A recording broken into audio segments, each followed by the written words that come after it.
back to the NightChild Reviews Prince. We're looking at Graffiti Bridge from 1990 and we're looking at the ninth track today called Love Machine. We're just over halfway through this album. Now this song is by The Time. You have Morris on lead vocals, you have Elisa Fiorillo, I hope I'm pronouncing that right, as another vocalist. You have Candy Dolfer on sax, you've got Jerome Benton in the background, you've got Prince playing various musical parts in this song, so it's quite a kind of collage of different people. It's quite interesting as well because this song also appears somewhere else. It appears on a song called Glam Slam 91. Now Glam Slam 91 was used to promote the kind of Glam Slam nightclub, and it was sent to a radio station by Prince. And that includes lyrics for what would become Get Off. It also includes references to Glam Slam, and a large part of it is Love Machine. So it kind of has another incarnation. It's also interesting, possibly completely unconnected, but Grand Central, a band Prince used to play in the mid-70s when he was very young, had a song called Machine. Now very few people have heard that, but apparently it's quite sexually explicit, so you never know, maybe he drew some inspiration from that song a long time ago, but who knows. Anyway, you start off with this song, and this song is the scene in Graffiti Bridge where Morris is trying to seduce Aura. He's kind of trying to get his way with her, and he's kind of like trying to put his mojo about, as they say. Jill Jones in the movie kind of performs the song. Anyway, Elisa shoulders a large portion of the kind of vocal performance of this song. She really does a fair share. It's really effectively a duet.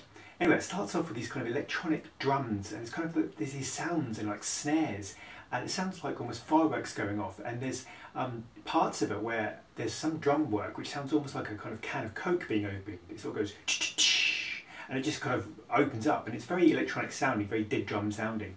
Elisa starts off with these the vocals. Really, she has a really stunning voice. She talks about, I've got the toys to turn your body out, I've got the noise to make you scream and shout, the love machine will take your body higher, and if you don't, then I'll know you're a liar. And then at 30 seconds, Morris comes in. Now Morris is kind of talking this seductive kind of way. He's just kind of, just talking quite seductively, he doesn't really sing. It's also quite interesting when Morris is talking because Elisa is kind of doing her background little noises and kind of little notes just in the background, so it's bubbling along and it builds up when she gets to take over her part.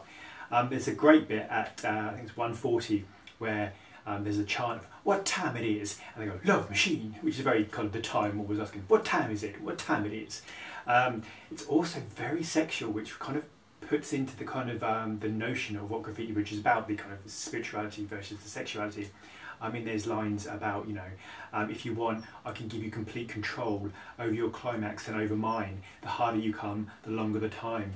Then there's this conversation between Morris and Elisa, and it's kind of like, it's very much between Morris and Aura in the film, which is very reminiscent of the song Love to the Nines of Prince's album, the Love Symbol album, where Morris asks lots of questions and kind of tries to seduce his kind of prey, if you like. He talks about, shall we say we're in Paris? And she says, I don't know. Shall we say we're in Rome? We could. Shall we imagine a menage a trois? Shall we imagine we're alone? Shall we dream of each other naked? And he kind of just, ramps it up and ramps it up to seduce her. There's a part towards the end as well where he says, are your inhibitions gone? Are you afraid of the love machine? Or will you let me drink you till dawn? Drink you till dawn. So it's kind of very, sexual, very explicit. This is essentially Morris is a very dirty boy. Basically, I can't help think of the movie when I'm listening to this song and Morris being Morris, and he's kind of playing this kind of pimp character, and he's trying to seduce Aura, and it's very much kind of he's playing on that.